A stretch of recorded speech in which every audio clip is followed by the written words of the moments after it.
Hello and welcome to 3Q. In this episode on the big data debate, I'm very excited to be talking to serial entrepreneur and biotech investor Oleg Teterin, who today I talk to from Moscow. Good morning, Oleg. How are you today? Yeah, hi, I'm great, thank you. How are you? Very well, thank you. Thanks for appearing on this episode of 3Q.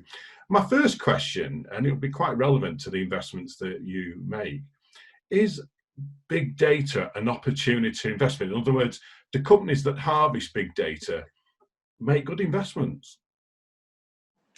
Well, yeah, I think in 21st century, when we come to new technologies using artificial intelligence mostly, without big data, you cannot make any kind of relevant models with which you can calculate any kind of risks or recommendations, considering the healthcare, for example, as we do, or other kind of developments. So the essence of big data is that you can on the big amount of numbers to make a more personalized model for user or the company. Before that, the model was like using the general population information, like the exit polls. You know how they are made. You take like you ask like 2,000-3,000 people, and then you say, well, the Democratic Party won. We supposedly think so, but how they can decide on 2,000-3,000 people the answer for 100 millions population country, for instance. So big data by this way answers on that kind of challenges. And that leads me into my second question. Now we are getting so good at collating and analysing big data, do you think we can predict what's going to happen to world economies? Yeah, like the previous question, of course, using that kind of amount of information, it's much easier to make more relevant forecasts for any kind of industry.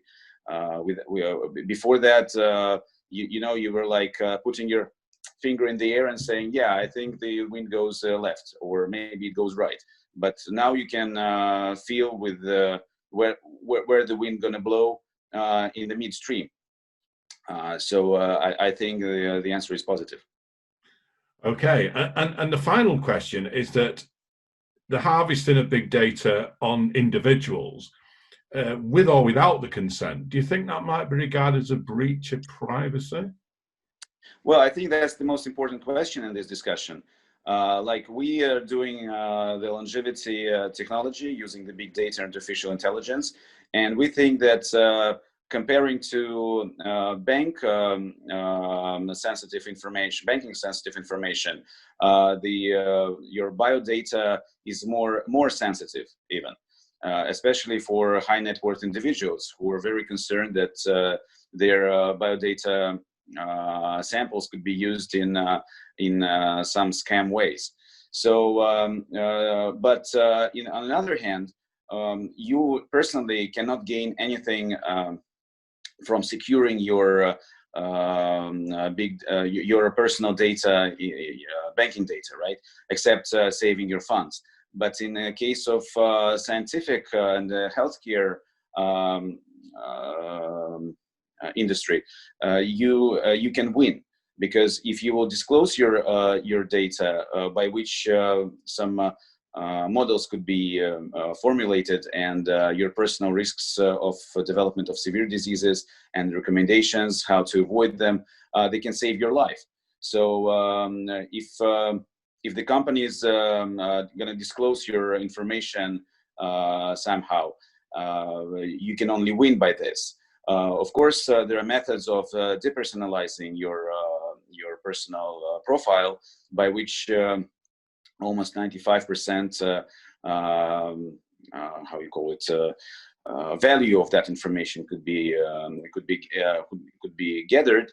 By this, this information could be used for making better projections for the population among you, because like in medicine a few years ago, the method was to give information from general population to personal one, like we can measure on the Caucasians or on Chinese and tell that the people who lives in Ohio can suffer that kind of development of some kind of disease, but you never calculate the risk of genetic diseases or his behavioral or environmental cases. So this projection could be irrelevant.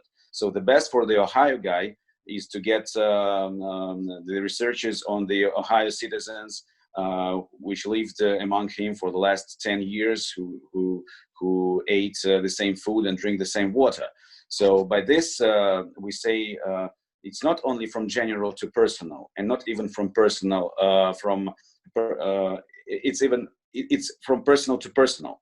So we can get relevant information about you on tracking your background, on tracking your current state of health and state of behavior and environment. Only by this we can calculate. So if we're gonna disclose with your consent this information about you, we can help you personally and the other people around you. Of course, without consent, it's illegal to use. And like in any kind of industry, the big companies never do like this. For example, today there is a medical database called Mimic, and they have disclosed depersonalized 36,000 medical profiles of people who were treated in intensive care.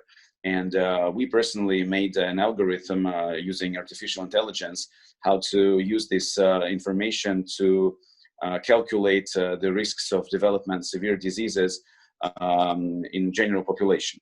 But of course, it's not that accurate as it could be if we would have personalized data of that people, and then we can help more people. Oleg, thank you very much for some very interesting insights. I do agree with you. The benefits of manipulating big data are very, very high, but of course we tread a fine line between privacy and the things we can get from it. But thank you very much indeed for appearing on 3Q. It was great to see you. Thank you. Thank you. The pleasure is all mine.